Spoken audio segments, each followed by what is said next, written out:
बहुत पुरानी बात है। किसी गांव में पति पत्नी रहा करते थे। वे बहुत भले थे। गांव भर के दुख में दुखी और सुख में खुशी से झूम उठते थे। वे दोनों छोटे से झोंपड़े में रहते थे। आंगन के आधे हिस्से को गोबर मिट्टी से लीप देते और आधे में आलू, शकरकंद, मूंगफली तथा दूसरी सब्जियां उगाते। साल भर तक वे यूं ही अपना गुजारा कर लिया करते। एक दिन की बात है, बहुत सवेरे तारों की छाह में पत्नी झोंपड़ी से बाहर निकली। उसने देखा कि एक सफेद खूबसूरत बिल्ली कचनार के पेड़ तले दुबकी बैठी है।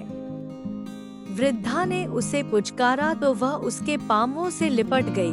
पांव फटने पर वृद्धा पड़ोसी झोंपड़े से दूध चावल ले आई। वृद्ध दंपति ने कभी किसी के सामने हाथ नहीं पसारा था, पर सुंदर बिल्ली के लिए वे किसी न किसी तरह दूध का जुगाड़ करने लगे। इसी तरह समय गुजरता गया। सर्दी, गर्मी, पतझड़, वसंत आकर लौटने लगे। उन तीनों की खुशी का ठिकाना नहीं था।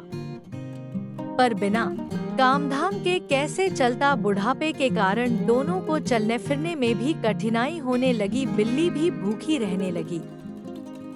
वह अपने माता पिता के कष्ट को देख नहीं सकती थी।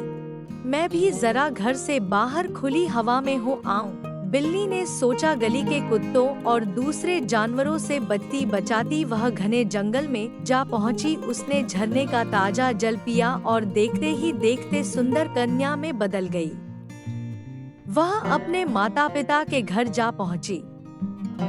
अब मैं आपकी सेवा करूंगी।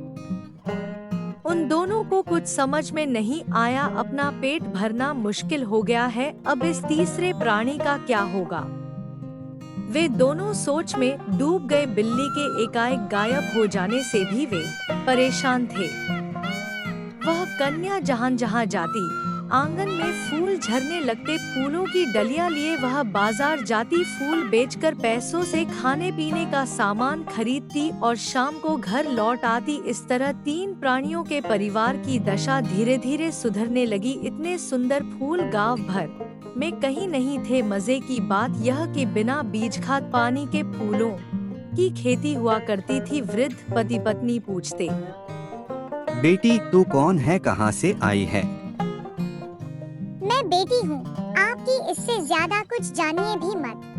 खाना खाकर वह अपने झोंपड़े में घुसती तो सवेरे निकलती। सवेरे के साथ ही रंग बिरंगे खुशबूदार फूलों का सिलसिला शुरू हो जाता। उसने माता पिता से कह रखा था कि उसकी असलियत जानने की कोशिश न करें, पर उन्हें सब्र कहाँ। एक बार आधी रात को उन दोनों ने सुराख से झोंपड़ी में झांका। उन्होंने देखा कि लड़की के स्थान पर वही सफेद बिल्ली औंधे मुंह पड़ी है। उनके देखने की देर थी कि बिल्ली एक सुंदर राजकुमारी बन गई।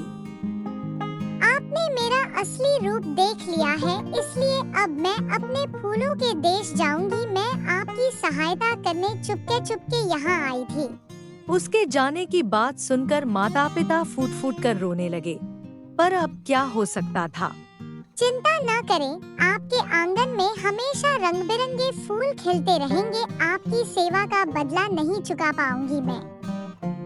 इतना कहते कि वह राजकुमारी तेज हवा के झोंके पर सवार होकर अपने देश चली गई। वह गांव फूलों वाला गांव के नाम से जाना जाने लगा।